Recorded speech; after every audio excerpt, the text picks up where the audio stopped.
Bom dia a todos e todas, sejam todos bem-vindos, todas bem-vindas a esta aula. Querendo parecer apocalíptico, né? Querendo ser apocalíptico, estamos aqui para mais um encontro, 29º encontro, isso só significa que é 29, é antes do 30, depois do 28, não tem nenhum significado místico. É com o pé no chão ainda. É, com o pé no chão, ainda estamos com o pé no chão, e vocês vão garantir... desafio, né? Não cair nas teorias de conspiração. Sim, verdade, tem que manter o foco. Foco, irmão, foco e fé. Então é o seguinte, gente, espero que tenham tido uma boa semana, que Deus abençoe a todos e todas, que sejamos cheios de esperança, cheios de força para enfrentarmos esse tempo difícil. Nós estamos num domingo frio, de novo, né? O frio deu uma folguinha aí e agora voltou com tudo. Aqui tá marcando 13 graus em Curitiba. Tá parecendo aqueles telejornais. Não vou dar a previsão do tempo. Mas essa semana teve 8, não teve? Teve. Aqui fez bastante frio. Bom, nós estamos estudando o livro de Apocalipse, nós já estudamos 28 aulas, obviamente, hoje é 29. Estamos na quarta e última sessão do nosso estudo, em que estamos analisando o conteúdo do livro. E eu estou seguindo uma abordagem sistemática, que significa o seguinte... analisar o livro, colher dele os principais temas e estudá-los por temas. A minha previsão é abordar o livro inteiro, porém por temas. É uma forma diferente de ver o livro, inovadora. Tem, certamente, como todo método, algumas limitações, mas também tem algumas vantagens, especialmente a vantagem de olhar o livro de outro modo, né? Eu acho que o simples fato de tirarmos a abordagem do padrão, do tradicional, já nos obriga intelectualmente a pensar o livro de outra forma. Então, acho que apenas esse exercício já é positivo, já nos obriga a pensá-lo de outra forma.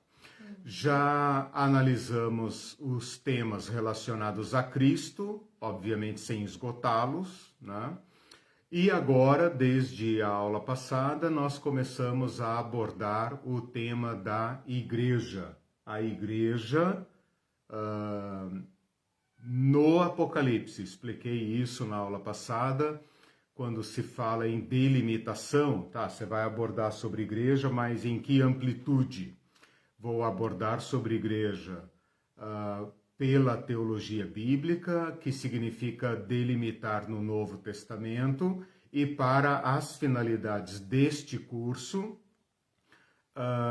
limitar ao livro de Apocalipse. Então eu não vou buscar aqui o que Jesus falou sobre a igreja, o que Paulo falou sobre a igreja. Eu evito o máximo buscar assuntos de outros livros, né? E essa é a minha delimitação. Bom, para estudarmos a igreja no Apocalipse, nós começamos pela porção mais densa, mais rica de material teológico, eclesiológico. Não se assuste com os termos, né? Eclesiológico nada mais é do que estudo da eclésia. Eclésia é a palavra grega para igreja. Seria igrejologia, né? Igrejalogia, estudo da igreja. Começamos então na aula passada o estudo das cartas. Na aula passada eu mostrei como eu pretendo abordar o assunto e eu coloquei aí na página e também lá no canal no YouTube, aproveito para fazer a propagandinha, uma tabela, aquela tabela imaginária que eu obriguei vocês a construírem na aula passada, eu a fiz, né, com os textos, porque eu tinha feito a tabela apenas com as referências, os numerozinhos, né? Para uma visualização rápida. Mas eu a fiz com os textos, peguei a Bíblia pastoral, a Bíblia católica pastoral, que eu tinha o texto disponível, e construí uma tabela por colunas, né? Eu falei colunas e fiz assim, por colunas e linhas, né? Com os textos respectivos ali. Então, se você acessar essa tabela, que está disponível aí na página do Facebook, está disponível lá no canal também, na aula 28, você vai ter uma visão bem fácil, né? Da maneira como eu estou propondo abordar as cartas. Então, em resumo, é o seguinte: não estamos abordando as cartas por igrejas. Estamos abordando por tópicos. Eu demonstrei na aula passada que todas as cartas seguem uma estrutura básica dividida em 7 tópicos. O número 7 aqui é puramente casual, não significa absolutamente nada. Aliás, acho que depois eu remodelei a aula e desmembrei a seção de ameaças e elogios para ficar 8. Pronto, aí não tem mística nenhuma, né? Então, estamos abordando por tópicos. E eu demonstrei as vantagens dessa minha abordagem. Ora, quando eu faço uma opção dessa, eu não estou necessariamente demonstrando que aquela abordagem está errada e a minha está certa. São opções do estudioso, né? Opções que eu estou oferecendo para vocês de fazerem análises do texto, né? A partir desta abordagem. Então, ela tem suas vantagens, obviamente, e tem desvantagens também, né? Como o método tradicional de abordar por igreja é muito mais comum, você tem acesso a isso muito facilmente, e a abordagem que eu adotei por tópicos não é comum, tanto que eu tive que construir e criar as ferramentas, eu acho então que estou dando aí uma contribuição, pelo menos para, de novo, obrigá-lo a pensar o material de outra forma, né? Só essa vantagem para mim já é suficiente. Bom, a partir da aula passada, então, eu espero que você, na medida do seu interesse e disponibilidade, faça as análises que quiser. A partir dali você pode tirar muita coisa. Eu não vou analisar linha por linha, né? O que eu pretendo fazer hoje, e aqui então já apresento a aula 29, é o seguinte: vou pegar uma das linhas, uma linha que eu considerei grave e importante, não que as outras não sejam, e vou demonstrar como se pode trabalhar com as linhas. Quando eu digo linha, estou me referindo a tópico, né? As igrejas estão assim por coluna, os tópicos estão assim por linha.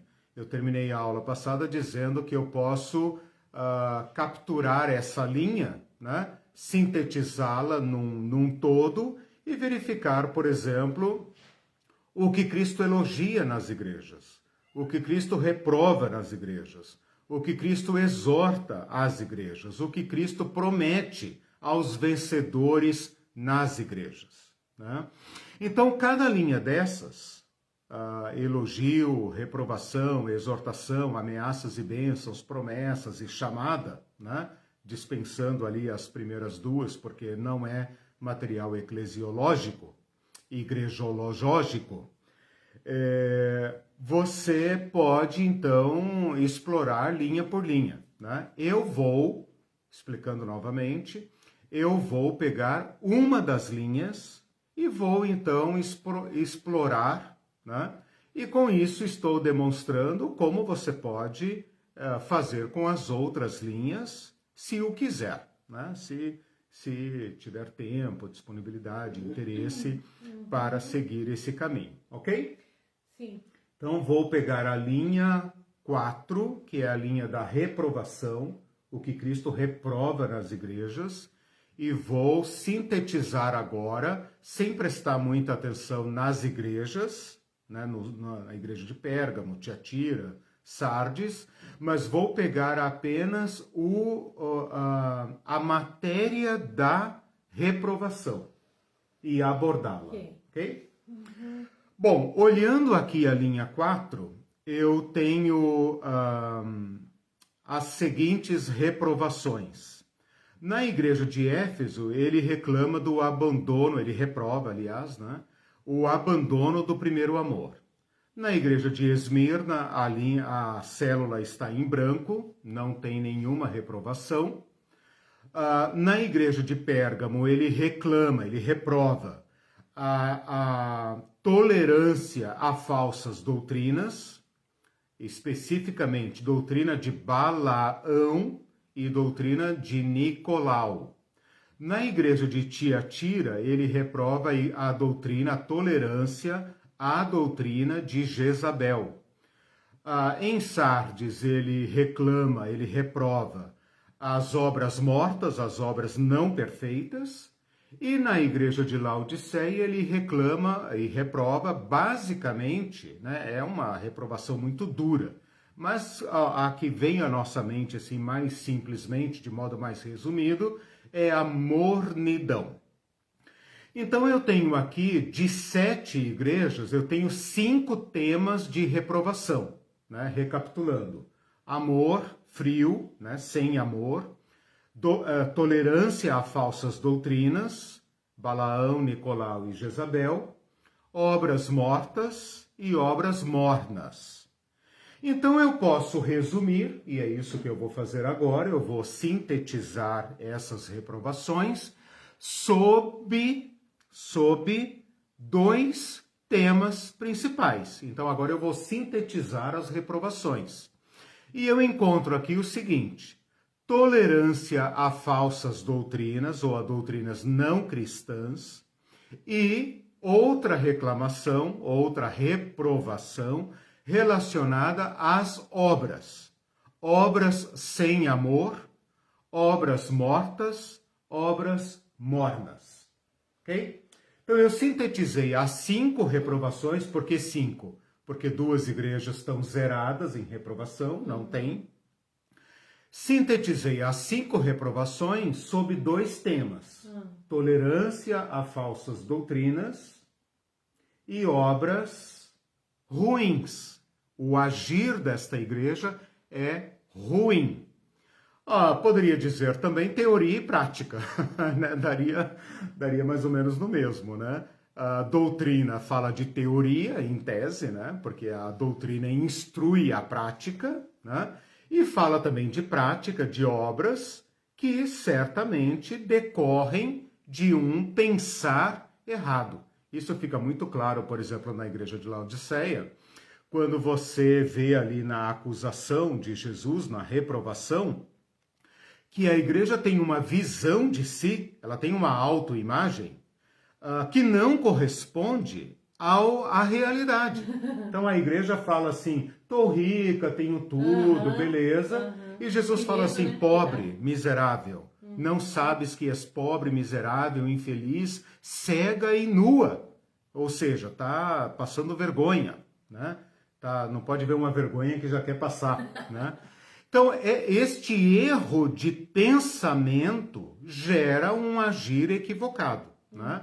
Então, é isso que eu quero fazer aqui com vocês na aula de hoje, fazer uma análise desse material reprobatório, né, desse material de reprovação, e trabalhar, então, esse conteúdo, né, para, claro, aplicá-lo a nós, no que couber, né? E depois você pode, então, seguindo essa metodologia, fazer isso com as demais linhas, né? Com a minha bênção e a bênção de todos os livros e tudo mais, que se você quiser eu posso ir recomendando. Para não construir nenhuma teoria da conspiração, né? Para continuar. É o risco que se corre, né? É o risco que se corre, né? Eu estou aqui, veja, eu estou fazendo esse estudo, né, com todo cuidado, me submetendo. Exatamente, eu estou consultando as melhores fontes e também estou submisso aqui ao debate, né? Eu percebo às vezes que os pastores, professores querem carregar seu ensino de autoridade para caçar o direito de serem contraditados, né? Espero que você tenha percebido que aqui na nossa aula, apesar de eu trazer um estudo bem fundamentado, que é minha obrigação, né? Paulo fala aquele que ensina, esmere-se no fazê-lo, ensine bem, né? Então é minha obrigação buscar e pesquisar, mas eu trago aqui apenas essa autoridade das fontes, da boa pesquisa, né? Não a autoridade espiritual que obriga você a jogar tudo fora de tudo que você criou até hoje, embora às vezes o risco seja esse, né? Mas você faz isso por sua conta e risco, eu não tenho nada a ver com isso, tá? Por isso que a aula é online, né? Não tem certificado, não tem inscrição, matrícula, minha escola não existe, né?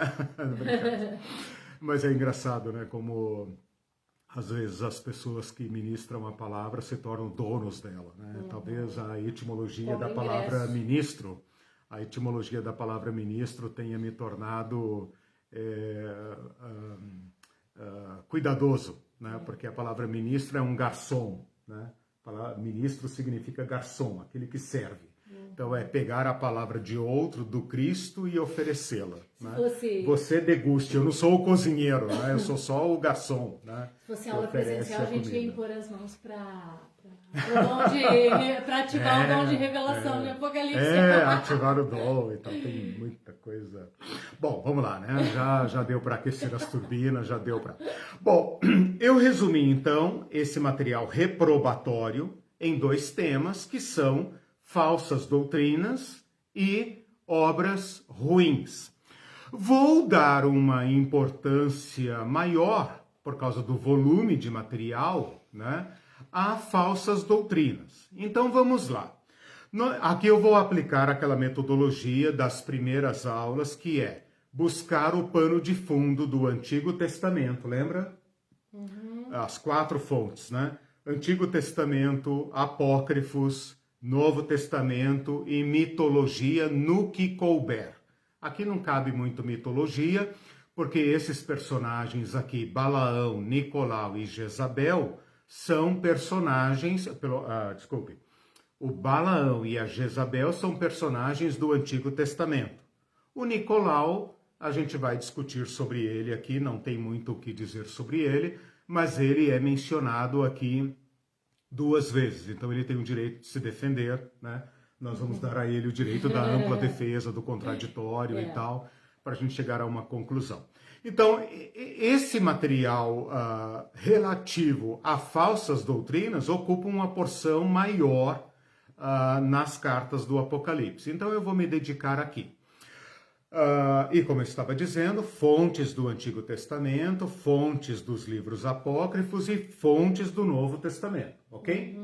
Vamos fazer essa busca para, então, aterrissarmos de volta no Apocalipse, né? No que significa para aquelas igrejas do Apocalipse e, portanto, para nós, né? Antes de falar sobre doutrinas falsas, deixe-me fazer aqui uma observação importante.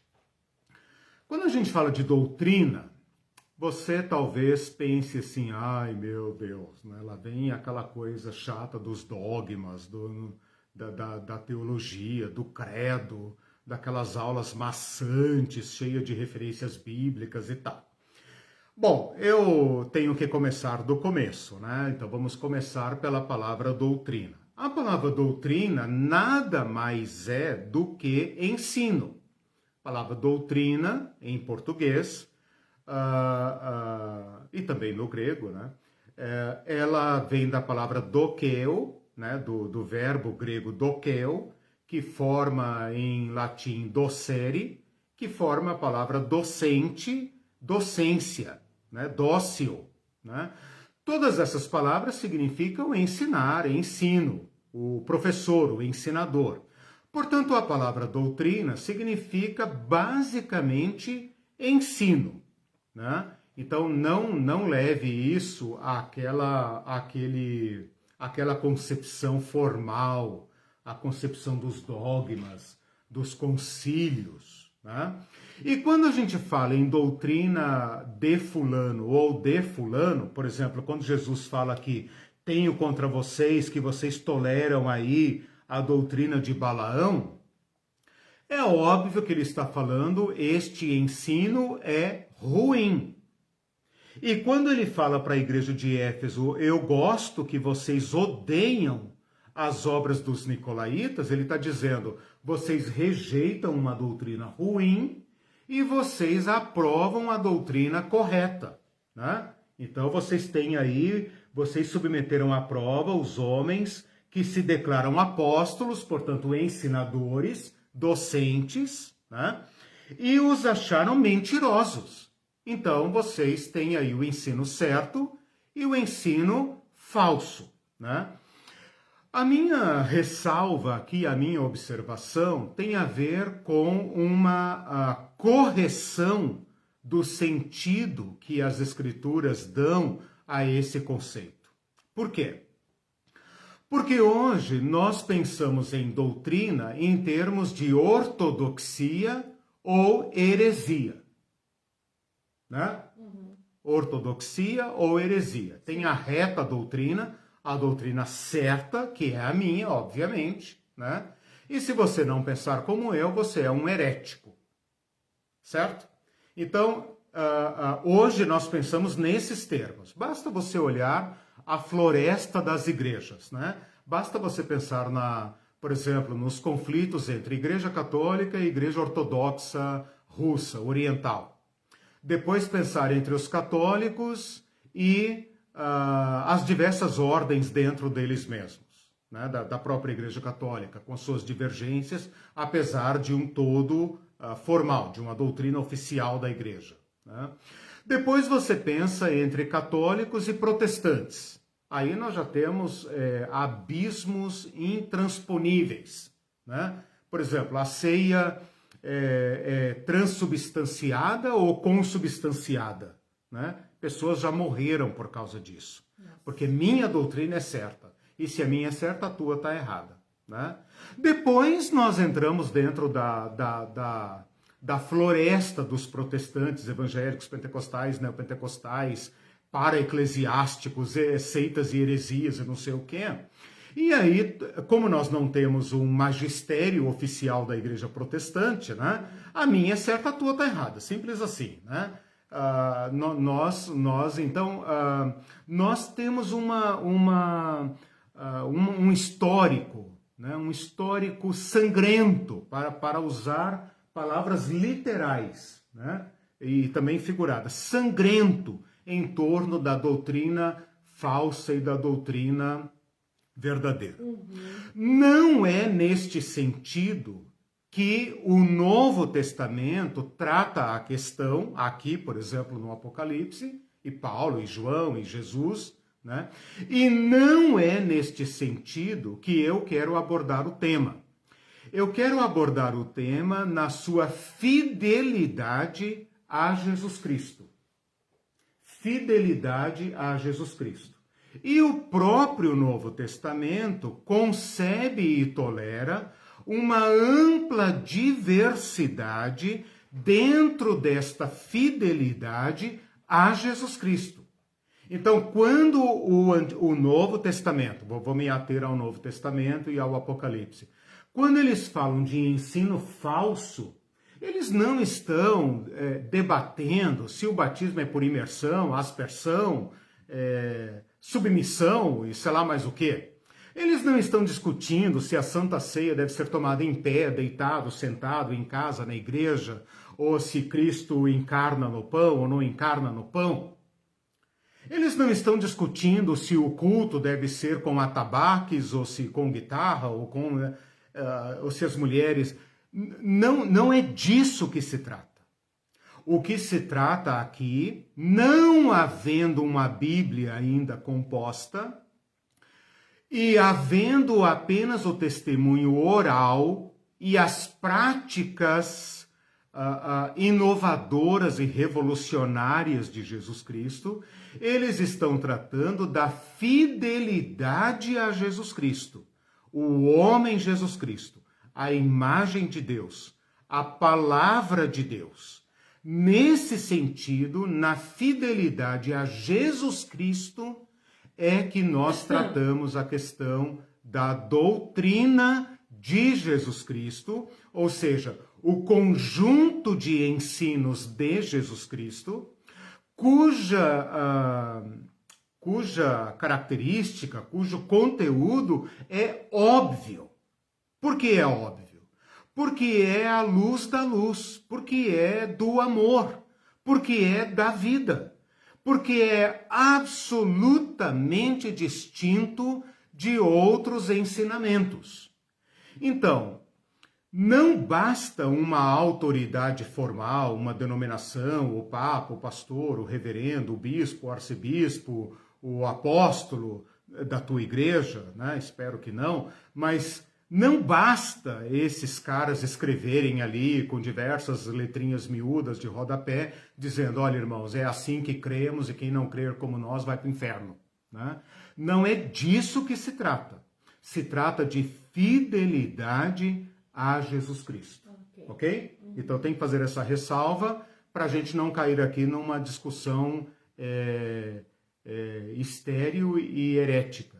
Esterética. Deu certo, uniu os dois. Vocês sabem que quem inventou a heresia foi a ortodoxia, né? Sem ortodoxia não tem heresia. Né? É claro que a palavra heresia está carregada de um sentido pejorativo, um sentido atual. Eu não estou discutindo isso. Eu estou falando com muita clareza. Se não entender, por favor, pergunte. Mas a palavra heresia, no seu sentido original, inclusive ela é usada no Novo Testamento, ela se referia na origem, no Novo Testamento, a uma escola de pensamento. Por exemplo, Sócrates criou uma heresia. Aristóteles criou uma heresia. Platão criou uma heresia. Então, cada escola de pensamento, com suas características próprias, eram chamadas uma aireses, ou seja, uma variação. Né? Então, Jesus Cristo criou uma heresia. Cuidado, não tira essa frase do contexto. Né? Porque o primeiro nome que o Novo Testamento dá à nossa fé é uma aireses, a seita dos nazarenos, um caminho. Ora, o que é um caminho? Tem uma estrada principal, né? E eles são um caminho, o caminho de Jesus Cristo. Uma diversidade doutrinária que vai se alargando até que se rompe. E então o cristianismo nasce como uma heresia do judaísmo. Nasce como uma heresia do judaísmo. É claro que à medida que o tempo passa, ele vai se tornando tão distinto que ele já não cabe mais dentro do judaísmo, e então ele se emancipa, né, como uma religião própria que não pode mais ser confundida com o judaísmo. Né? A igreja evangélica, obviamente, é considerada uma heresia do catolicismo, óbvio. Né? O luteranismo, o calvinismo são considerados heresias do catolicismo. Né? O pentecostalismo foi considerado uma heresia da igreja protestante americana. Certo. Né? É sempre em consideração ao Sim, que é correto na época. sim. Por exemplo, agora, se surgir qualquer coisa diferente do que a gente conhece, aí a gente usa a expressão heresia. Só que hoje, veja só, muito cuidado aqui. Né? Eu estou explicando o sentido original da palavra. E estou dizendo que o conceito moderno de heresia só surgiu quando um dos grupos disse, o meu modo de crer é certo. Ora, se o meu modo de crer é certo e você crê diferente de mim, logo você é herético. Certo. Então, herético é sempre o outro. Certo. Então, foi a Igreja Católica que criou o conceito moderno de heresia que nós, protestantes, né, usamos à torto e à direito. Né? Nós somos uma heresia para o catolicismo e todos os outros são uma heresia em relação a nós. Esse é o sentido moderno e até pejorativo do uso da palavra heresia. Herético é sempre o outro. Né?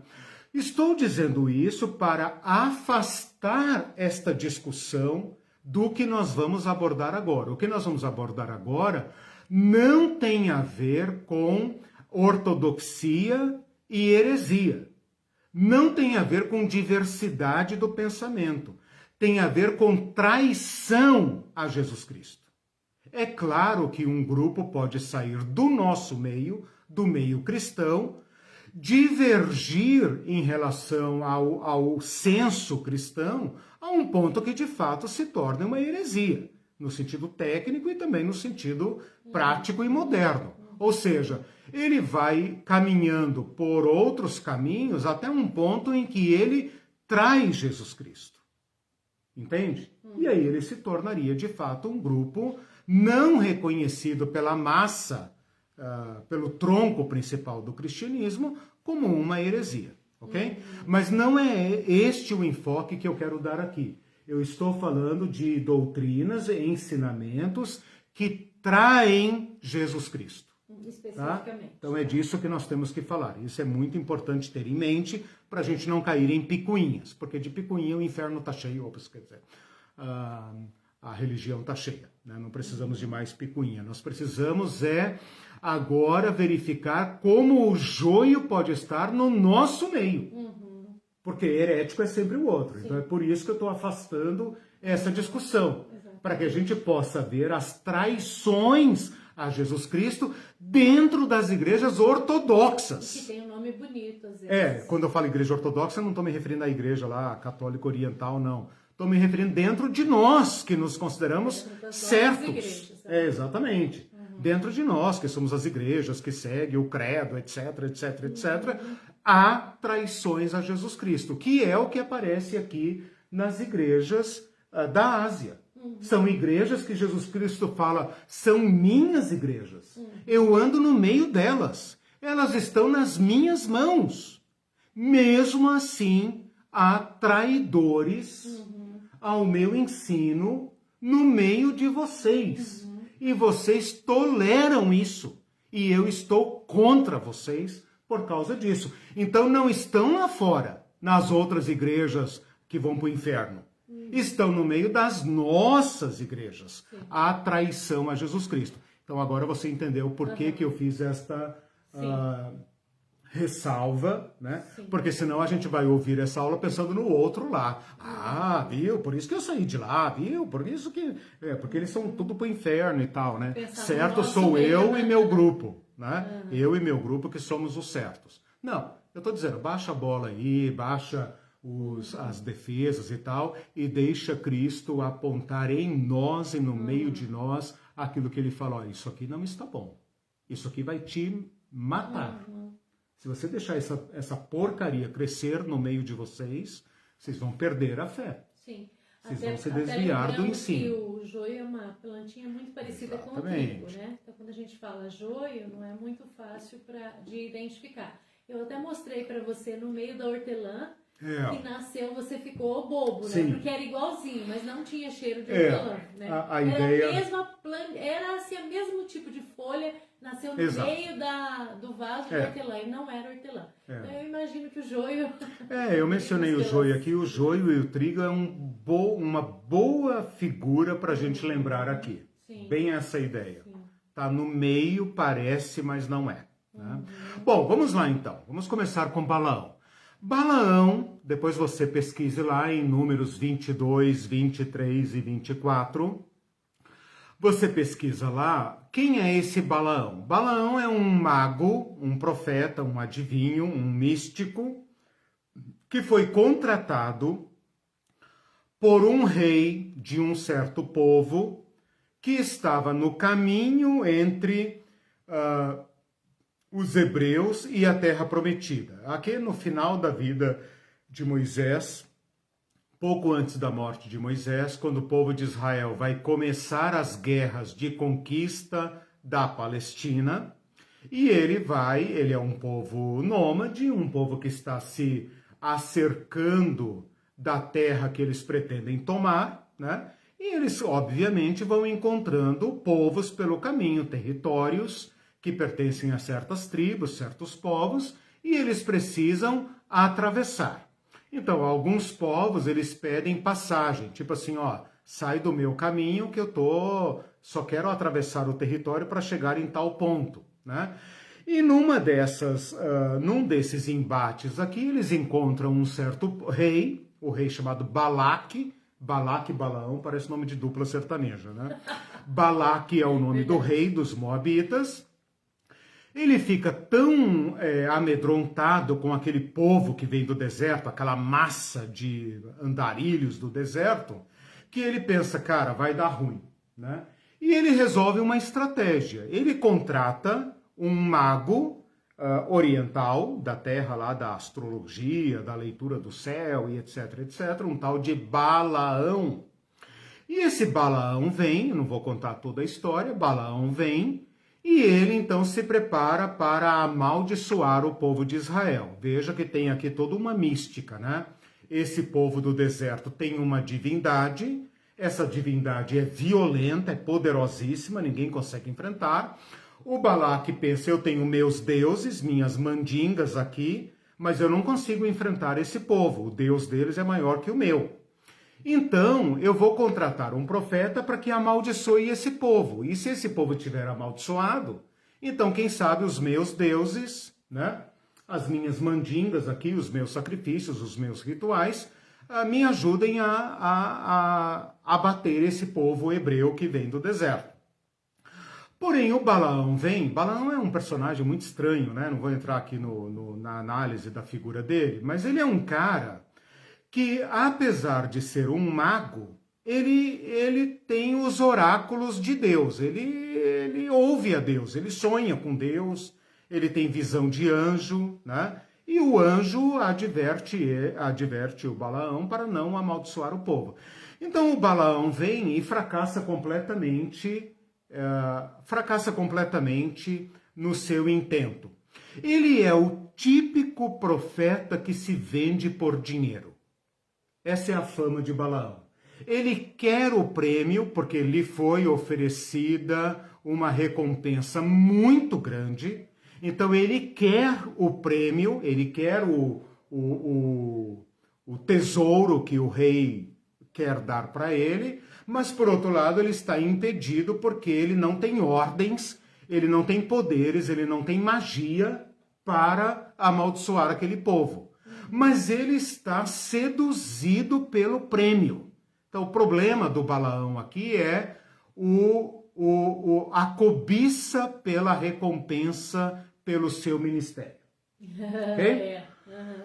Aí ele fracassa completamente, então ele fica assim, dividido, tem uma longa briga ali entre eles, que ocupa 3 capítulos do livro de Números, capítulo 22, 23 e 24, e ele então fracassa completamente. Depois, no correr da história, você percebe que Israel vence esse povo moabita, guerreia contra eles e vence, mata muita gente ali e mata inclusive o Balaão, que está no meio deles. Aí o Velho Testamento não explica por que Balaão está no meio deles, né? Por que Balaão, que veio lá da Mesopotâmia, está no meio deles? Quem nos conta essa história é o Joséfo. E aqui eu queria mostrar para vocês. O Joséfo registra no seu livro Antiguidade dos Judeus, aqui eu já entrei na fonte apócrifa, né? Fonte do Antigo Testamento, Números 22 a 24. Fonte apócrifa, o Joséfo é que nos conta, Flávio Joséfo é um historiador mais ou menos da época do Apocalipse, ele é da segunda metade do primeiro século, ele nasce logo depois da morte de Jesus e vive até a virada do primeiro século, portanto ele está vivo quando o Apocalipse está sendo escrito. Então o João certamente conhece a tradição e toda a narrativa em torno... Ih, meu Deus, falei narrativa. Em torno do Balaão. E ele conta aqui, eu vou ler para vocês rapidamente, ele conta qual foi o pecado de Balaão. Como ele conseguiu botar a mão na bufunfa. E aí vocês vão ver por que Balaão é reprovado aqui. o conselho de Balaão para Balaque, lá por baixo dos panos, depois que terminou todo o ritual, aquela coisa toda, ele falou, não, mas tem que ter um jeito. Tem que ter um jeito. E aí olha o plano dele. Se quereis triunfar sobre eles por algum tempo, dar-vos-ei meio para tanto. Mandai ao seu acampamento as mais belas de vossas filhas, bem adornadas, e ordenai-lhes que de nada se esqueçam, para suscitar amor aos mais jovens, aos mais corajosos dentre eles. Dizei-lhes que quando os virem ardendo de paixão por elas, finjam querer retirar-se, e quando rogarem que fiquem, respondam que não é possível, a menos que eles prometam solenemente renunciar às leis de seu país e o culto ao seu Deus para adorar os deuses dos midianitas e dos moabitas. É o único meio que tendes de fazer com que Deus se encha de cólera contra eles. O conselho dele. Então, ele deu um conselho que é o seguinte, em resumo é o seguinte, olha, eu não posso amaldiçoar esse povo, mas eu tenho um jeitinho aqui, presta atenção. Você pode induzir esse povo ao pecado, e se esse povo pecar contra o Deus deles, o próprio Deus deles, destrói eles. Então vamos fazê-los incorrer em falta, porque aí, se Deus abandoná-los, aí vocês podem fazer a festa. Né? Isso fica como um trauma na história do povo judeu. Então, se você pesquisar o Balaão no Antigo Testamento, você vai ver que o Balaão representa um personagem sofisticado, perigoso, ardiloso, que provocou um trauma, uma mancha, uma página triste da história de Israel. Por quê? Porque seduziu o povo à imoralidade sexual, que era comum nas religiões vizinhas, e seduziu o povo para adorar falsos deuses.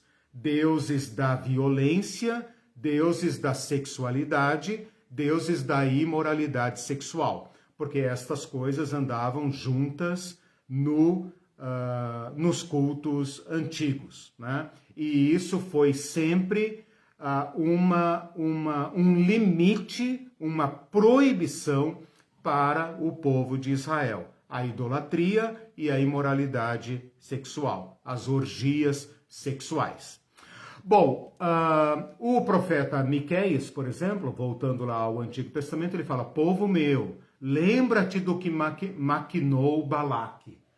Ou seja, até muitos séculos depois, então Balaão ainda era lembrado como alguém que era ardiloso. Tem uma frase no Talmud é o livro dos rabinos, que fala assim, a maldição de Aías, um verdadeiro profeta, é melhor do que a bênção de Balaão. Ou seja, esses profetas ruins, quando eles abençoam, cuidado, porque a bênção deles, lembra? Eu vou liberar uma bênção, eu vou te dar a unção do não sei o que e tal. Essas bênçãos são piores do que a maldição do verdadeiro profeta. Então, quando Deus fala, como ele fala para Laodiceia, eu reprovo e disciplino a quem amo, é melhor ouvir a repreensão da verdade do que a bênção da mentira, da traição a Jesus Cristo. Né? Isso ficou proverbial na história do povo judeu. A gente pode pensar que as orgias sexuais e idolatria nasceram dessa ideia da ideia de Balaão a Balaque.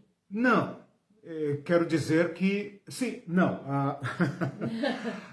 O esquema de Balaão envolveu isso. Sim. Né? Mas isso é apenas a entrada no povo de Deus de um costume amplamente praticado no povo de fora. Né? A exploração das mulheres, das orgias sexuais, das prostitutas cultuais. do povo ao redor, né? Que Israel não tinha. Todo culto antigo envolve exploração sexual, prostituição sexual de homens e mulheres, os eunucos, né? A exploração das mulheres, as orgias, as bebedeiras, né? Então, isso é comum em todos os cultos dos deuses falsos. A violência, a exploração, a decadência, né? E sacrifícios humanos e tudo mais. Então, esse tipo de prática do Deus falso é uma traição a Yahvé, né? Yahvé nunca é ligado à sexualidade. Yahvé nunca tem esposa, Yahvé não tem filhos, Yahvé não envolve nenhum tipo de rito envolvendo sexualidade. Isso é um corte profundo entre a religião de Yahvé e a religião dos povos ao redor. Todos os povos ao redor vão envolver, os cultos deles vão envolver orgias sexuais, sacrifícios humanos, sacrifícios de alimento, todo tipo de penalização para aplacar a ira desses deuses.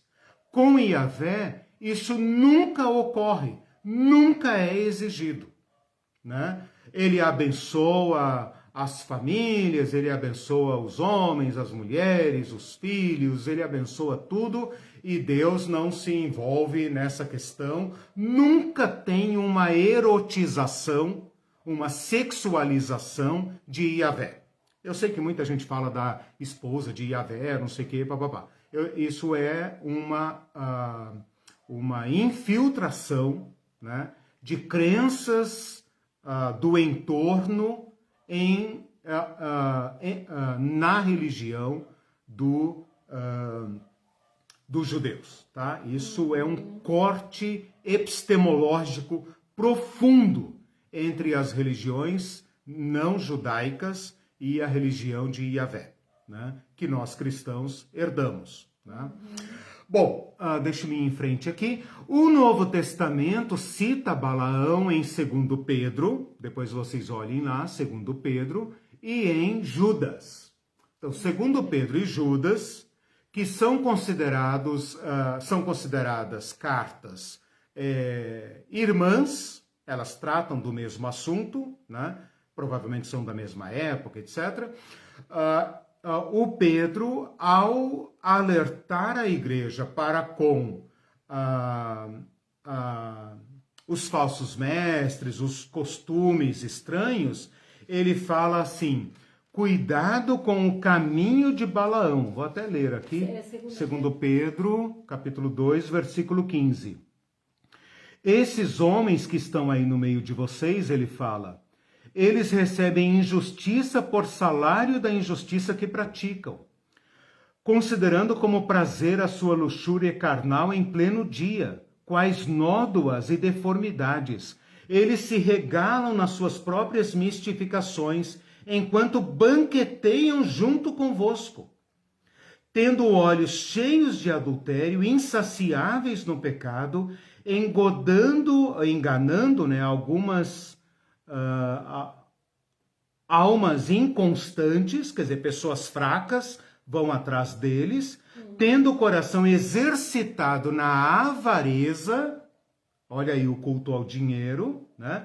Filhos malditos, abandonando o reto caminho, olha aí o ensino de Jesus, o reto caminho, o caminho de Jesus, se extraviaram seguindo pelo caminho de Balaão, filho de Beor, que amou o prêmio da injustiça, que pela recompensa prometida a ele, cometeu injustiça e ficou com a injustiça.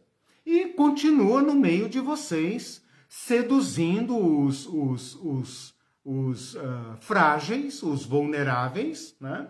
E participam das santas ceias de vocês. Estão aí no meio de vocês, mas não são... ele continua aqui ainda. o Balaão recebeu o castigo da sua transgressão, ou seja, um mudo animal de carga falou com ele com voz humana e assim refreou a insensatez do profeta. Quer dizer, Deus usou um animal, uma jumenta, né, para humilhar o profeta, né? E essa narrativa, esse relato está lá na coisa de Números, né? E o Judas também, não o Judas Iscariotes, mas o outro Judas, né?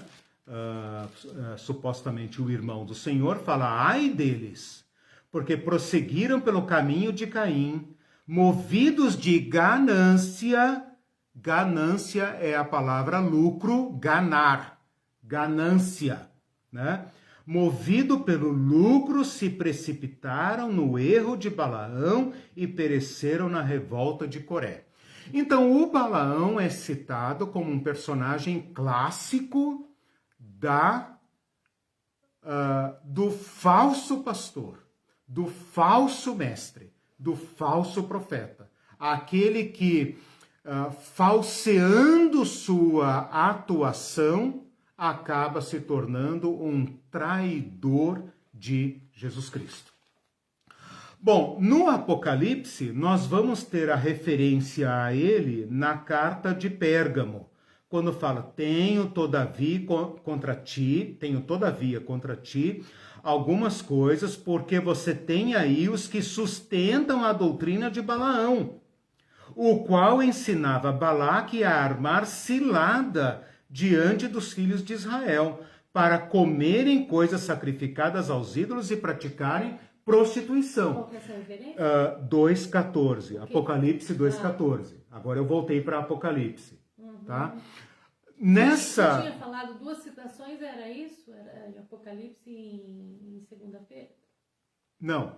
2 Pedro e Judas. Judas, tá? Eu não vou lidar agora muito com referência e tal, fique tranquilo aí. Cheguei agora então em Apocalipse, tá? Então já mostrei Antigo Testamento, mostrei Apócrifos, mostrei Novo Testamento em 2 Pedro e em Judas, né? Para reunir todo o material em torno de Balaão, para agora você entender o que é que está em jogo aqui em Apocalipse. Tá? Então agora eu vou fazer a análise do contexto original, né? Certo. No contexto original, o problema das igrejas de Éfeso era exatamente o culto de ídolos e a prática de prostituição envolvida. Porque, como eu disse para vocês, toda a adoração a ídolo envolvia comer coisas sacrificadas a ídolos e orgias sexuais. Então, todas essas festas, todas essas orgias, festa de Baco, todas essas divindades do mundo antigo envolviam sexualidade e orgias sexuais. E o culto ao imperador, o culto a esses ídolos, envolvia a consagração de alimentos, e envolvia bebedeira, e envolvia orgias sexuais. O que essa doutrina está fazendo aqui na igreja de Pérgamo? Está atenuando esta proibição, este corte entre o caminho de Jesus Cristo e o culto ao imperador, e ensinando os cristãos que não há problema em participar do culto ao imperador, não há problema em participar das coisas sacrificadas a ídolos, porque se você não comer o alimento sacrificado a ídolo, ou se você não consagrar tua produção ao ídolo, como é que você vai comercializar? Como é que você vai comprar? Como é que você vai se alimentar a sua família? Se tudo é sacrificado ao ídolo, se tudo é consagrado ao ídolo. E como é que você vai participar disso sem dar uma chegadinha lá no prostíbulo das prostitutas sexuais? Como é que você vai fazer isso mantendo a sua pureza? Por isso ele vai dizer depois que algumas pessoas se contaminaram. Ele vai dizer depois na carta de Tiatira, ele vai falar assim: todavia tem aí alguns entre vocês que não se contaminaram, né? que preservam suas roupas limpas. Então, essa questão de roupa limpa, roupa suja, tem a ver com prostituição. A questão de alimento sacrificado a ídolo tem a ver com as festas de glutonaria e bebedice, que Paulo fala nas suas cartas, que são pecado. Não é o caminho de Jesus Cristo. Mas tem quem adere, claro, sempre. Sempre tem a ver. Ao espiritual. Quando ele fala aqui praticar prostituição, é óbvio que envolve prostituição, né? A prostituição no seu sentido comum, a mais antiga profissão da humanidade, né? Mas ele está se referindo ao contexto cultural, religioso pagão. É importante. Né? Então, não se trata. É termo isolado. Exato. Não se trata apenas de fidelidade conjugal. É mais do que isso. Né? E a prostituição aqui e a imoralidade tem uma conotação espiritual. Então, isso não atenua em nada a ética sexual cristã, da fidelidade, da monogamia, do uso santo do corpo, não ameniza em nada. Mas amplia a nossa visão para pensar que aqui envolve mais do que o sentido literal. Sim. Porque é muito comum no Antigo Testamento, e eu preciso falar isso, é muito comum no Antigo Testamento usar a figura do adultério para significar traição a Yahvé. Deu para entender? Sim. Então, a imoralidade não é apenas imoralidade sexual, é imoralidade espiritual, cultica. Tá? E o adultério é muitas vezes usado como uma figura para traição de Israel a Yahvé. Então, é como se Israel fosse a mulher de Yahvé, a esposa de Yahvé. E quando ela vai atrás de outros deuses, quando ela se sincretiza com os cultos pagãos, com os cultos da violência, com os cultos da exploração, com os cultos da pobreza, ela está traindo Yahvé como uma mulher que traía o seu legítimo marido, ao qual ela estava unida, como diz Paulo em Romanos 7. Então, esta figura do casamento é usada no Antigo Testamento para simbolizar a fidelidade de Israel a Yahvé. E no Novo Testamento, esta figura do casamento é transposta para a relação da igreja com Jesus Cristo. Então, a igreja é a virgem pura de Jesus Cristo. É a mulher amada de Jesus Cristo. Portanto, ela não pode trair Jesus Cristo com cultos que são abomináveis a Jesus Cristo, com cultos que requerem o sacrifício da vida, com cultos que requerem a exploração das mulheres, com cultos que requerem o consumo do alimento dos pobres. A igreja não pode compactuar com isso. Ela não pode visar o lucro. Ela não pode visar ganância sob nenhum pretexto. Este é o pecado de Balaão que a igreja de Pérgamo estava usando. Bom, esse é o contexto local, né? Só queria ainda chamar a atenção aqui que ele fala cilada, e a palavra cilada no original é escandalon, né? E escândalo é uma palavra grega que veio para o português e nós sabemos muito bem, escândalo. Mas a palavra escândalo, no seu sentido original no grego, ela é uma pedra. Uma pedra na qual você tropeça, por isso a Bíblia fala pedra de tropeço. Rocha de escândalo, pedra de tropeço. Né? Então a palavra cilada, você percebe claramente que é uma arapuca, né? No nosso aqui em português, ou no grego a palavra tropeço. Então, se você pesquisar a palavra escândalo no Novo Testamento, ou se você pesquisar a palavra tropeço, você vai fazer aqui uma petrologia, uma escandalologia, você vai descobrir como isso é grave. Ai daquele que fizer tropeçar um destes meus pequeninos. Paulo fala aos romanos, estabeleçam no coração de vocês não ser pedra de tropeço para os seus irmãos. Eu acho, aqui é uma confissão minha, eu acho que alguns pastores, professores, profetas, apóstolos, mestres, com seus respectivos contrapartes femininos, né? Pastoras, apóstolas, bispas, etc., sabem que estão armando ciladas. Eu tenho dúvida se uma pessoa competente, treinada no estudo das escrituras, que aprendeu a arte da homilética, da oratória, etc., se ele é de fato inocente, se ele é de fato uma pessoa que está enganada, ou se ele sabe que está manipulando as escrituras para obter uma certa finalidade. Pregar certos textos para aumentar a renda da igreja. Pregar certos textos para manipular os irmãos a se envolverem em certos projetos, em certas ambições que ele quer ter. Né? Eu tenho dúvida se são inocentes. Né? Aliás, inocentes não são, de forma nenhuma. Né?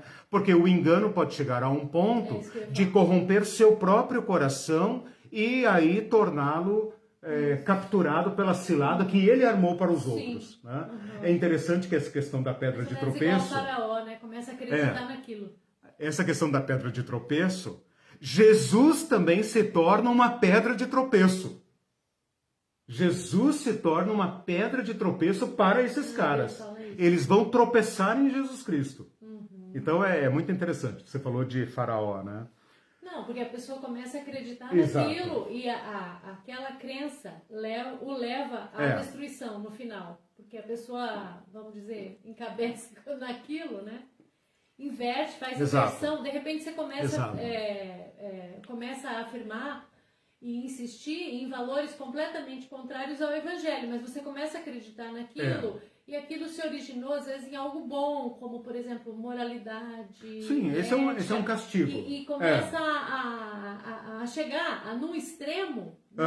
Num ponto em que você acredita naquilo e você começa a afirmar as maiores aberrações acreditando naquilo. Que é onde o engano leva. Então eu pensei nisso, né? Que o engano realmente o engano, uma pessoa que pratica o engano perde o controle sobre o engano e o engano assume o controle sobre ele.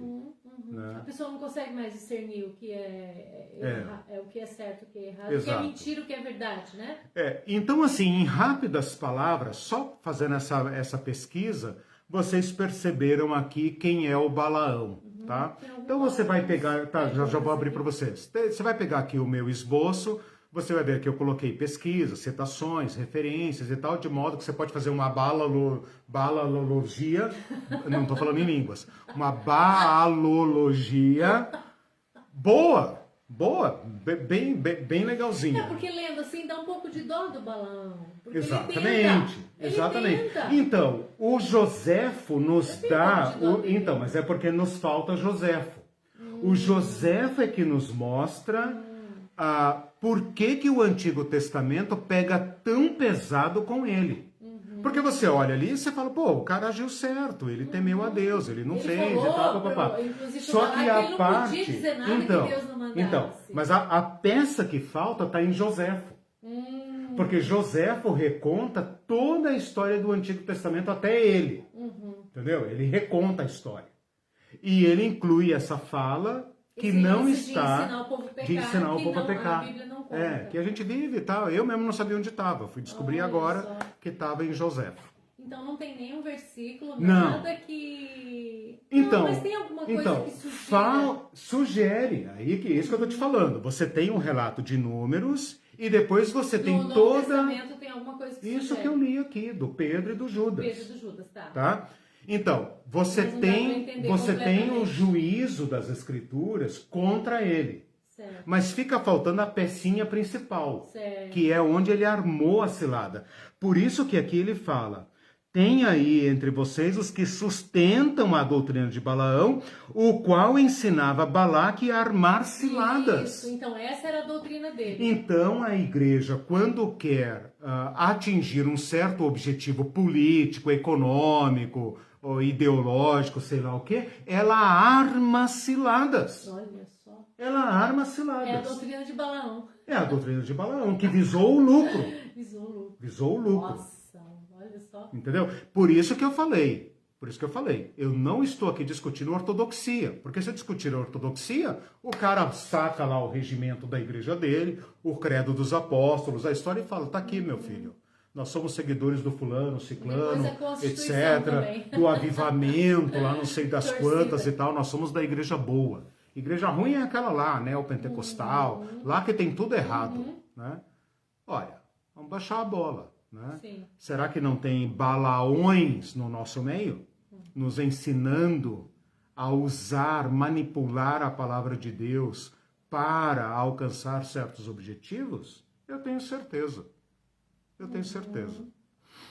Sim. Perguntas, comentários? Sim, tem. O Celso diz assim: a fidelidade a Jesus Cristo é possível dentro da diversidade dos homens. O que não é possível é mudar a fidelização a Cristo para os variados cristianismos no curso da história, em que doutrinas ditas cristãs traem abertamente princípios básicos de Jesus Cristo. Traem abertamente. Essa é a questão. Nós temos que pensar que esses jovens lá foram seduzidos. E a palavra seduzir é muito importante aqui, porque envolve imoralidade, envolve culto e tal. Essas doutrinas seduzem. Seduzir significa literalmente sair do duto, do caminho. Seduzir. Né? Apartar-se do duto. Tipo assim, vamos por aqui. Vamos por aqui. Caminho alternativo. Tem problema. Vamos por aqui. Isso é o que o Balaão fazia. O Sérgio Bucco diz assim: narrativa é uma linda palavra que anda um tanto desgastada por um determinado segmento político atual. É horrível. E o Mindu diz assim: a doutrina é impressa e auditável. Como fazer as herésimas das heresias até chegar na sã doutrina contextualizada, tendo em vista que cada igreja virou uma zona eleitoral. Que aí entra no que você está dizendo, você acabou de dizer aí, que você, da doutrina de Balaão, né? Então nós vamos armar uma cilada aqui, onde a gente pode fazer isso sem ser pecado. Manipular as escrituras. Eu escondo certos pontos, exalto outros, e com isso eu conduzo a massa, né? Olha, Mindu, essa questão do reto ensino é ao mesmo tempo grave, complexo, e por outro lado é simples, né? Amar a Jesus Cristo e ser fiel a Jesus Cristo. Parece tão complicado. Ai, meu Deus, onde é que está a verdade e tal? Está no amor de Jesus Cristo. O amor ilumina. Em 1 João, no prólogo de João, aliás, 1 João não, no primeiro capítulo de João, chamado prólogo, aquela do verbo, ele fala: Cristo é a luz dos homens. Cristo ilumina, a verdade de Cristo ilumina. Né? Eu ouvi esses dias o Jun Mo-sung falando sobre teologia da libertação, o capitalismo como religião, ele e o Alan Coelho, né? Dois estudiosos do tema que me encantam. Né? Tem canais aí no YouTube e tal, vocês podem achá-los facilmente. Falando sobre... Nossa, o que eu estava falando aqui? Me fugiu. Eu falei dos caras aqui, me fugiu o pensamento. Sim, lembrei. Que bom. Falando sobre o seguinte: é fácil, não é difícil descobrir qual é o caminho certo. O caminho certo é o caminho da vida e do amor. Do caminho da vida e do amor, como Jesus Cristo nos mostrou. Porque às vezes o que nós chamamos amor não é amor, é ódio. O que nós chamamos amor é avareza, o que nós chamamos amor é idolatria. Mas o amor como Jesus Cristo, o amor desinteressado como Jesus Cristo, todas as outras divindades exigem morte.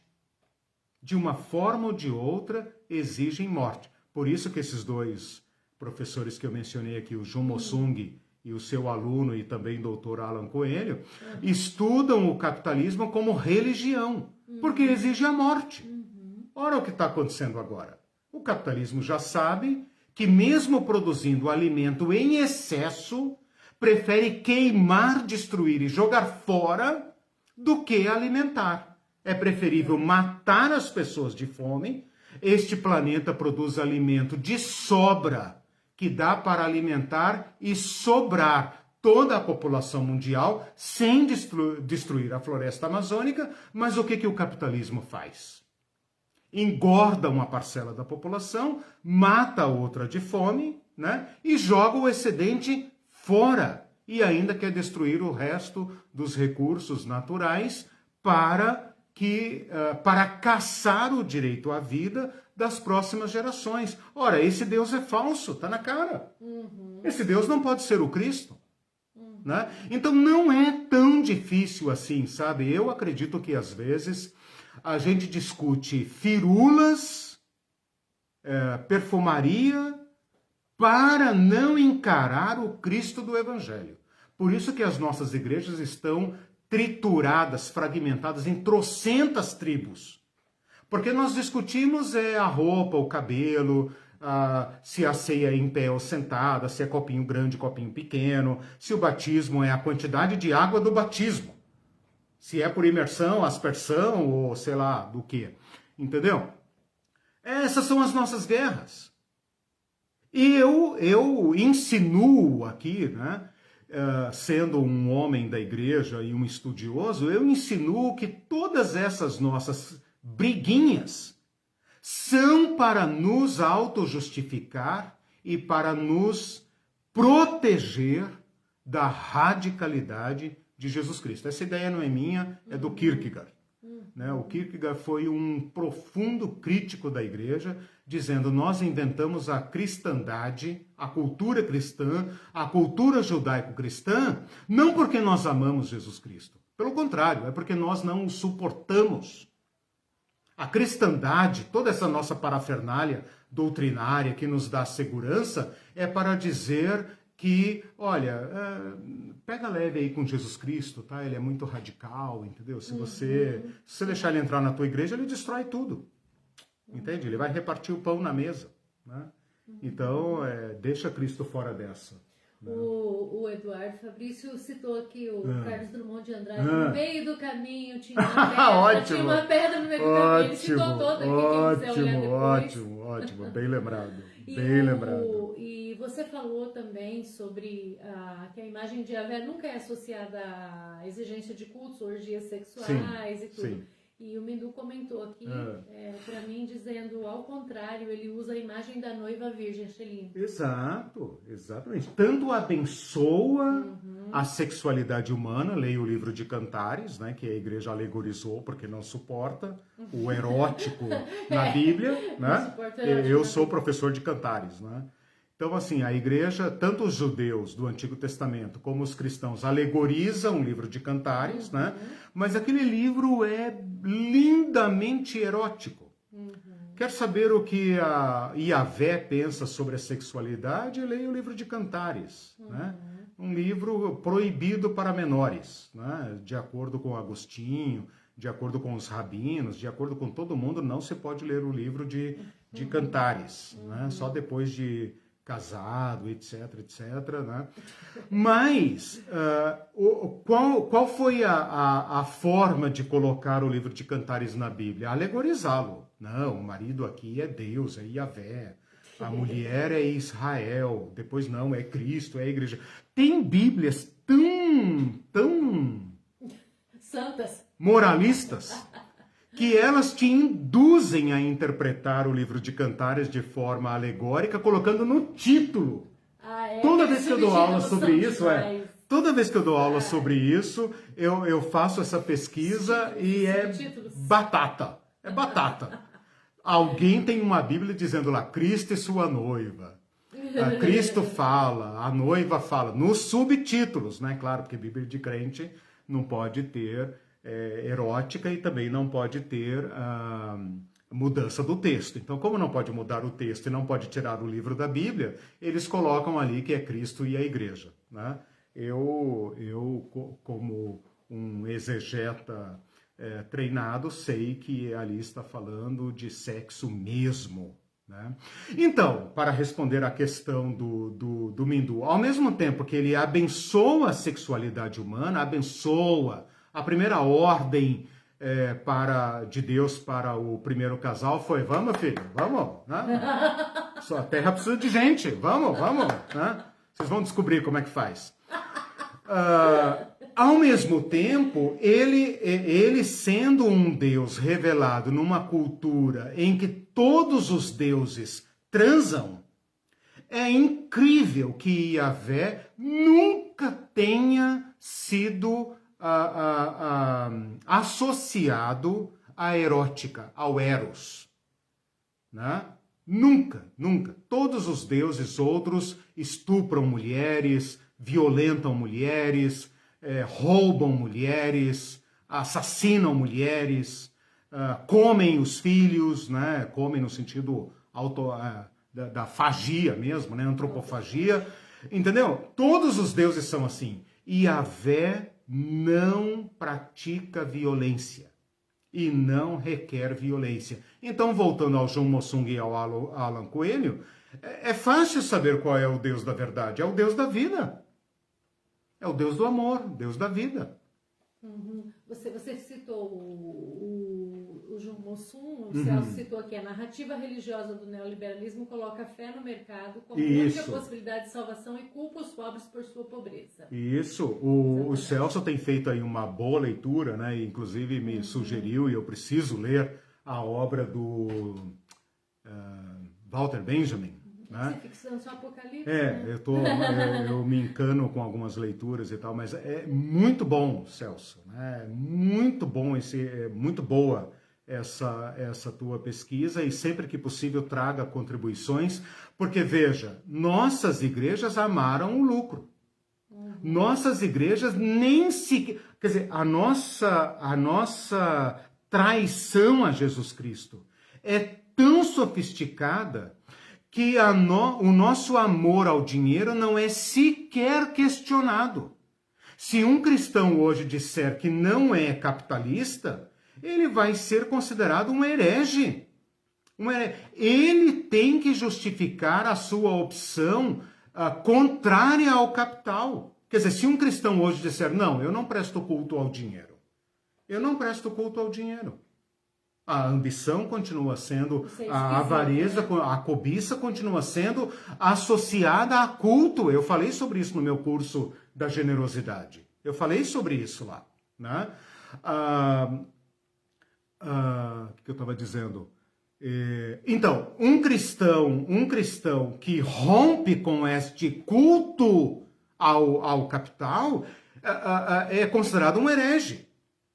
Um cristão capitalista que visa lucro e diz que isso é bênção de Deus, nem sequer precisa pensar sobre essa sua relação, tal a cilada que foi colocada no meio da igreja. Mas Cristo aqui está dizendo, tenho contra vocês os que sustentam a doutrina do lucro. É isso que significa Balaão, ou não é? Sim. Ou não é esta elevação do capital ao nível de religião. Veja, quando eu ouvi isso, Celso e demais irmãos e irmãs, eu pensei, peraí, capitalismo, o capital é tudo menos religião. O capital é a ideologia mais materialista, mais secularizada possível. Como assim capitalismo como religião? Aí você vai ler Walter Benjamin, vai ler João Mossung, vai ler o Alan Coelho e outros, né? Esqueci o nome aqui agora do alemão que vive no Brasil, já me lembro. Não é Walter Benjamin, o Celso Franz Rim, Hinkelamert, Franz Hinkelamert, acho que é assim que fala, um alemão radicado no Brasil, se não me engano, não sei se ainda está no Brasil, mas muito ligado à teologia da libertação, que deu gigantesca contribuição à teologia latino-americana, nossa abordagem aqui é latino-americana, né? Eu preciso sempre lembrar disso.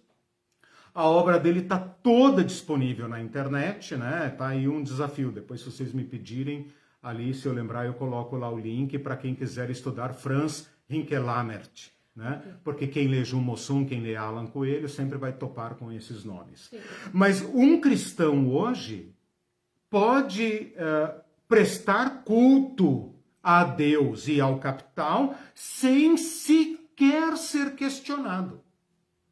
Agora, se um cristão disser, não presto culto ao capital, aí ele tem que se explicar. O Celso cita também Walter Benjamin. Isso, e o Javala diz assim, não sei se estou errado, mas eu vejo que é muito difícil separar o protestantismo do capitalismo no sentido religioso e institucional. Exato. Os protestantes têm orgulho disso, né? Precisa ler de novo Max Weber, né? De um modo geral, os cristãos têm orgulho de serem os ideólogos do capitalismo, né? Eu considero uma leitura equivocada de Max Weber, considero uma interpretação equivocada dos cristãos, né? Porque Max Weber está falando daquele, salvo engano, né? Não sou leitor de Max Weber, não sou especialista em Max Weber, mas ele está falando daquele protestantismo original, né? Aquele protestantismo ascético, rigoroso, do trabalho digno, da privação de dinheiro gasto com bobagens, né, que gerava lucro e reinvestimento, né, e generosidade, né? Não esse capitalismo selvagem de hoje, que é outro capitalismo. E os cristãos, porque não estudam nem capitalismo, nem Max Weber, nem teologia, nem Jesus Cristo, né, acham que é um grande elogio dizer para eles que nós somos um povo capitalista, porque nós que criamos e tal. Não coloquem esse culto a Mamon na conta de Lutero e de Calvino. É uma leitura equivocada, né?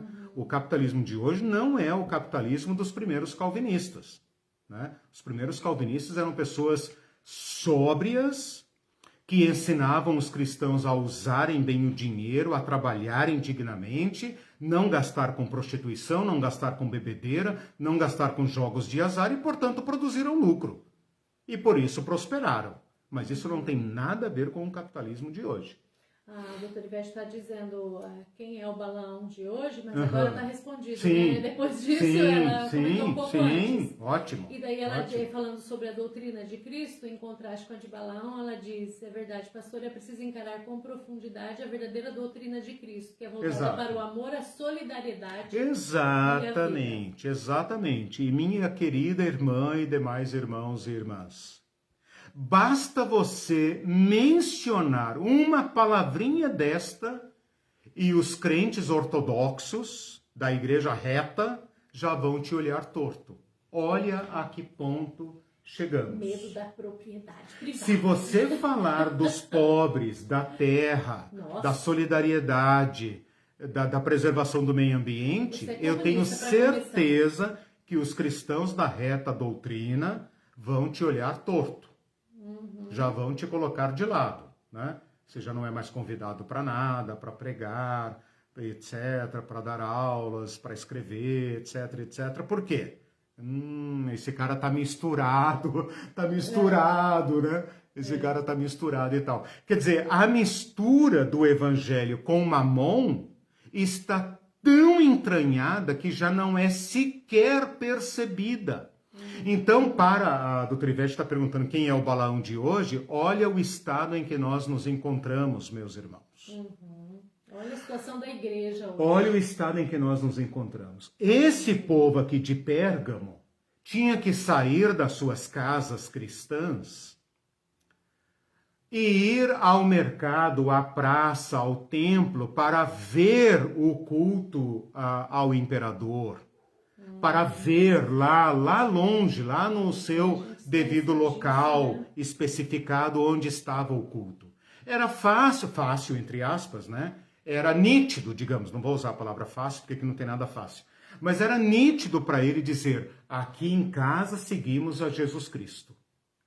Aqui em casa não sacrificamos. Aqui em casa não exploramos a mulher, aqui em casa não exploramos a criança, aqui em casa não exploramos mão de obra escrava. Aqui em casa o escravo senta na mesa comigo. Ele come o corpo de Cristo comigo na mesa. Eu sou irmão dele. Ele é meu irmão em Cristo. Né? Então, essa lógica de Jesus Cristo era muito nítida, porque o recorte era muito claro. Bastava você sair do portão da sua casa para fora e você já via quais eram as relações sociais, as relações econômicas, as relações políticas. Hoje, nós estamos tão envoltos nesta traição a Jesus Cristo que os limites não são sequer percebidos, eles foram apagados. Não há mais linha divisória entre o caminho de Jesus Cristo e o caminho de Mamon, e o caminho da idolatria, o caminho da imoralidade. Porque nós nos tornamos seus defensores. Nossa teologia já se fundiu com a balalologia. E quem divergir desse mainstream é que tem que se explicar. Então, palavras do evangelho como solidariedade, amor ao próximo, assustam a reta doutrina. Esse é o estado em que nós nos encontramos, meus irmãos. Por isso que eu comecei destruindo as noções de ortodoxia e heresia. Porque senão você vai falar: ah, sim, beleza, eu sou da igreja reta. Essa porcaria está lá nos neopentecostais. Não está. Está lá também, mas não só lá. O Júlio Braga disse: se falar contra o capitalismo na igreja é considerado comunismo. Sim, comunista. Na Revolução de 64 foram presos, torturados, mortos, entregues pelos seus próprios pastores. Né? Perguntem para o Anivaldo Padilha, perguntem para o João Dias de Araújo, Rubens Alves, Rubem Alves. Né? É só perguntar Paulo Freire, só perguntar para esses caras. Né? Esses são os famosos, né? Tem os outros, tantos, anônimos, né? Os anônimos, o irmão do James Wright, né? Do reverendo James Wright, Paulo Wright, presbiteriano, missionário, formado, né? É só perguntar para essa turma, alguns ainda estão vivos aí. Aquele hino que hoje as igrejas cantam, está até nos hinários aí, né? Que estou fazendo se sou cristão, né? Etc. Esse homem escreveu um livro chamado Inquisição Sem Fogueiras. Está na internet, é só comprar. Inquisição Sem Fogueiras. Ali ele conta a história de como uma das denominações, né, aderiu ao culto ao imperador da época, que eram as Forças Armadas, e causou a morte dos seus irmãos. É simples, não é difícil entender. Né? Bom, isso para mostrar como... Agora, o culto ao capital se reveste de conservadorismo, defensores da família e tal, porque ele não pode entrar na sua igreja e dizer: nós queremos o lucro mesmo. Ninguém Entendeu? Vai falar com essa... É claro, ele vem com a cara do conservadorismo, defensor da família, da cultura judaico-cristã, claro, ele não vem dizendo, quer saber, cara, aqui é Banco Mundial mesmo, entendeu? É Rockefeller, bicho. Ele não vem, claro que não. Né? O Paulo Costivelli disse assim: as igrejas não suportam Jesus. Exatamente. Como bem demonstrado por Dostoiévski. Paulo, se você estiver citando algum livro específico, diz aí, porque eu gosto Dostoiévski ele falou Dostoiévski, eu lembrei do Tolstói, que escreveu O Reino de Deus, né? E radicalizou. Nós temos que pensar nisso. Porque agora, fechando aqui, eu vou parar por aqui o exercício, né? Já são 11h30, eu vou parar a minha parte, né? Mas ainda podemos ler algumas. Mas só para fazer uma amarração, o que nós estamos fazendo aqui? Nós temos as cartas do Apocalipse, as cartas das 7 igrejas. Eu desmanchei a divisão por colunas e fiz aquela linha, né? Pulei a linha do elogio, porque a linha do elogio, beleza, né? Se Cristo gosta de alguma coisa em nós, beleza, vocês vão entender facilmente, né? Não vou gastar uma aula para falar dos elogios de Cristo à igreja, mas recomendo a leitura. Recomendo que vocês façam esse exercício que eu fiz aqui com a linha 4. Fui para a linha 4, sintetizei a linha 4, achei 2 temas principais, que são falsas doutrinas e obras ruins, né? Então, teoria e prática. Expliquei o que eu quero dizer com doutrina, para não cair naquela categorização, né, da ortodoxia e da heresia, né? Superei, né? Tirei esse debate da frente para a gente não cair numa cilada, não tropeçar na pedra aí do Drummond, né, Eduardo? E mostrei como o Cristo pastor da igreja, o Cristo que anda no meio da igreja, fala, olha, muito bem, mas tenho contra você que você suporta, você tolera pessoas que semeiam no meio de vocês o joio. E seduz, como vai aparecer na carta de Tiatira, seduz os meus servos. Como é que você tolera uma pessoa no meio da comunidade, seduzindo os meus servos, dizendo que não tem problema não? Não tem problema não. Cristo e capital, beleza. Cristo e mamon, Cristo e ambição, Cristo e sincretismo, né? A gente se preocupa tanto com o sincretismo, né? Ai, meu Deus, isso é católico. Ai, meu Deus, isso é... Nos preocupamos tanto com esse sincretismo e fazemos vista grossa para outros sincretismos gravíssimos, com os quais Jesus Cristo gastou muita saliva para dizer, cuidado com o fermento dos fariseus. Exatamente. Cuidado. Eu quero saber qual era, né? O Exato. Dos fariseus. Que é hipocrisia. Ele diz lá. Cuidado com... Eu não sei se é qual dos evangelhos ou se é... Não, é os evangelhos que ele fala com o fermento dos fariseus, que é a hipocrisia. Ora, por que Jesus nos alertou tanto a respeito da hipocrisia? Porque ele sabia que era fácil parecer vivo e estar morto, parecer quente e estar morno, parecer vivo, rico e estar pobre, né? Então esse foi o exercício que eu fiz. Os demais tópicos eu não vou desenvolver porque não tem tempo, mas eu mostrei o caminho das pedras, você pode depois pegar aqui as minhas anotações e se divertir à vontade, vai descobrir algumas outras coisas aí. Né? Sim. Eu vou ler uns outros comentários que ficaram para trás aqui.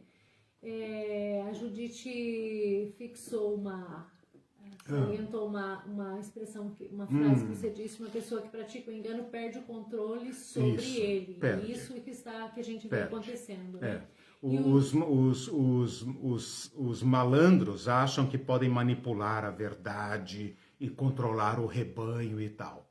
O destino deles perdem o controle sobre o engano e se torna ele próprio capturado pelo engano.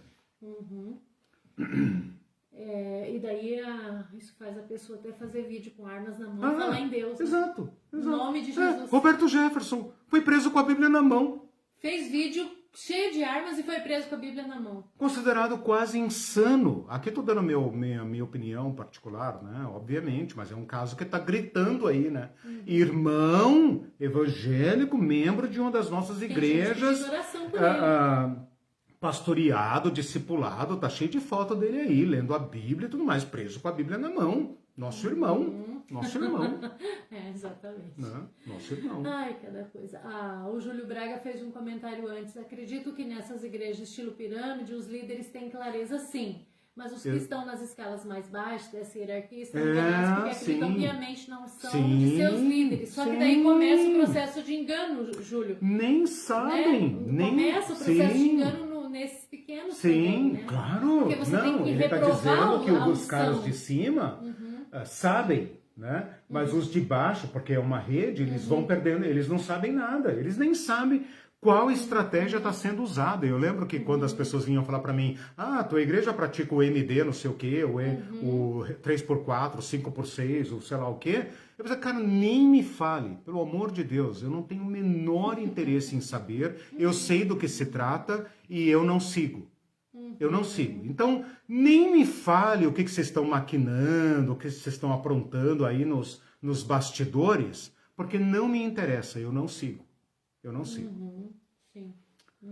Mas eu quis dizer, no sentido de inocência, acaba se tornando responsável porque acaba aceitando isso sem questionar, né? Sim, é difícil questionar esses líderes, né? Sim, exatamente.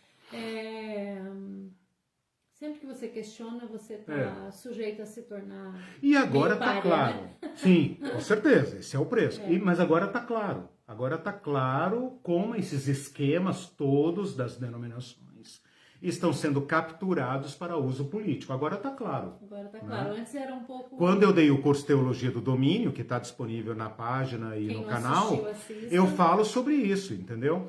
Essas redes que foram montadas sob o comando de um único homem que segue uma cúpula e que vai dar lá na nova reforma apostólica, isso foi idealizado nos anos 90, já tem 20, quase 30 anos de caminhada, né? Então, assim, ninguém é inocente nessa história, né? Se você não sabia, agora você sabe, porque o curso Teologia do Domínio está lá com todas as letras, todas as notas de rodapé. Então, sim, você não é inocente. Vale a pena. Não vai dizer assim, não São sabia. 4 aulas, 4 aulas. Okay. O Elton fez um comentário ainda sobre essa questão de orgia sexual, né? Ele diz, se compararmos o relato do anúncio do nascimento de Jesus a Maria com os mitos gregos de geração dos deuses, veremos no Evangelho a ausência do destaque a relação sexual. Diferente do exemplo de Zeus, que precisa ter sexo com as mortais para gerar outros deuses, submetendo a ele a condição humana. O Deus de Israel, ao contrário, envia uma mensagem por um anjo, ele não invade, mas dialoga com Maria. Exato. Que diferença, né? É um corte profundo. Por isso que eu estou dizendo, esta é a fidelidade a Jesus Cristo. Esta é a fidelidade a Jesus Cristo. Quem transigir com isso vai trair Jesus Cristo, né? E a palavra dele aqui nas cartas do Apocalipse é, cuidado, não tolere isso, não entre por esse caminho, né? Quando o Silvio Javala fez aquele comentário sobre é muito difícil separar o protestantismo do capitalismo no sentido religioso institucional, o Celso respondeu para ele que sigo essa linha de raciocínio. Para uma nova reforma da igreja institucional, necessariamente a estrutura do capitalismo precisaria ser reformada, pois é ele que coopta todas as esferas da sociedade, política, econômica e religiosa. Essa tese do Celso é bem interessante e responde bem a questão do Silvio Javala. Mostra, né, o profundo sincretismo, né, entre protestantismo e capitalismo e como um apoia o outro, né? Essa é uma tese interessante do Celso. E o Mindu ainda comenta, a adoração ao capital exige a demonização de qualquer regime de partilha solidária, socialismo e comunismo. Claro. Na esteira da meritocracia, a igreja odeia as políticas públicas de inclusão. Óbvio. E a Simone Lima diz assim, a história da Inquisição se repete, basta pensar diferente. E aqui em cima ela diz, o pensamento coletivo, ele assusta, né? O pensamento coletivo assusta, porque o individualismo está muito presente, né, na nossa crença hoje sobre Cristo, sobre o cristianismo, sobre a maneira de receber Jesus. Exatamente. O Ariovaldo Ramos bate muito nessa tecla, né? Nós criamos a eu-greja, né? Eu-greja é eu que fala, é a maneira como eu entendo o que ele fala. Mas ele bate muito nessa tecla do comunitário, né? O cristianismo, é claro que é uma fé pessoal, como os protestantes, né, enfatizam, mas nós não podemos sacrificar o coletivo. A fé cristã é essencialmente comunitária, né? E nós não conseguimos, né? Nós não conseguimos. Então veja o estrago, né? O estrago que a doutrina de Balaão causa no nosso meio, né? O Paulo disse aqui que ele está citando os irmãos Karamazov. Legal. Eu li, muito bom. Só que eu preciso reler, faz muito tempo. Tem ele diz muita também... coisa para capturar. Tá muito culto hoje a nossa aula, né? Dostoiévski, mas olha o nível dos caras. O nível, olha só.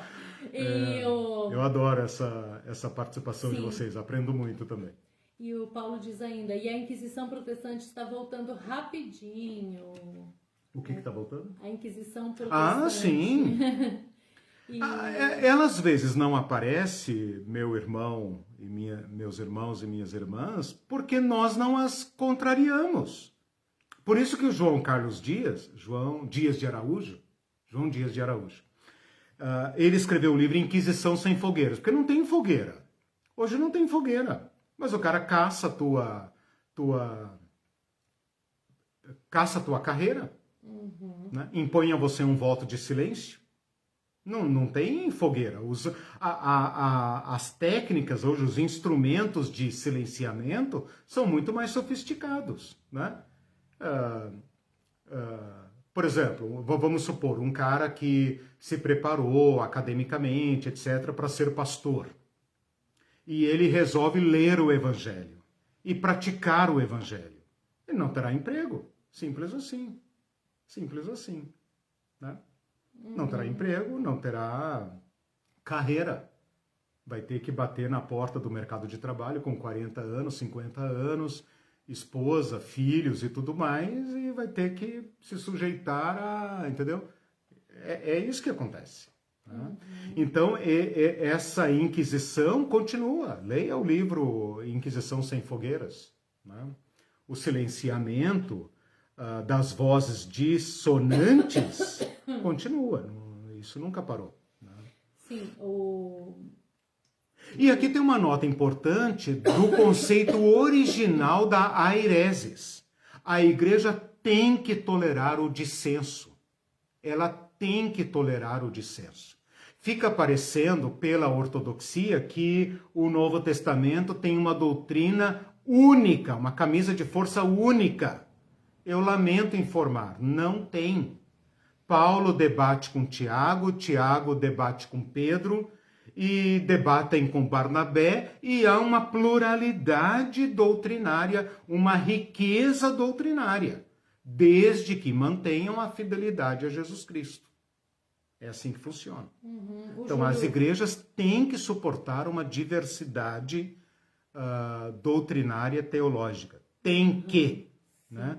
Todas as vezes em que ela silenciar o dissenso, ela ficará com sua própria voz e não haverá profeta que a alerte a respeito do seu erro, do seu descaminho. Sim, os últimos comentários, a Judite diz, o sincretismo é gravíssimo. E o Paulo diz, nosso sincretismo reflete outros pecados, preconceito racial, por exemplo. Só depende do que se quer dizer com sincretismo. Se for nesse sentido ortodoxo, cuidado, né? Porque às vezes nós chamamos sincretismo é mistura, né? Às vezes nós chamamos de sincretismo o encontro da nossa pura doutrina com a doutrina do diverso. Chamamos isso de sincretismo. Tem que tomar cuidado. Né? Agora, sincretismo que traz Jesus Cristo, aí sim, né? Então, a mesma ressalva que eu fiz com respeito à ortodoxia e à heresia, eu faço aqui também com o sincretismo. Né? Aquele livro do Leonardo Boff, Igreja, Carisma e Poder, tem uma seção no livro dele em que ele fala sobre sincretismo. Vale a pena ler. É claro que eu não concordo com tudo que ele fala, né? Porque o bom pensador tem que criticar qualquer um, né? Não é porque eu leio o Leonardo Boff que eu vou concordar com tudo que ele fala. Mas ele canta essa bola, né? Então, cuidado com a ortodoxia, porque se for essa ortodoxia do concílio, que diz eu estou certo e todo mundo está errado, aí tem que abrir o olho. Né? Okay. Nós temos que ver o que pertence a Jesus Cristo e o que traz Jesus Cristo. A fidelidade é em relação a Cristo. A Cristo.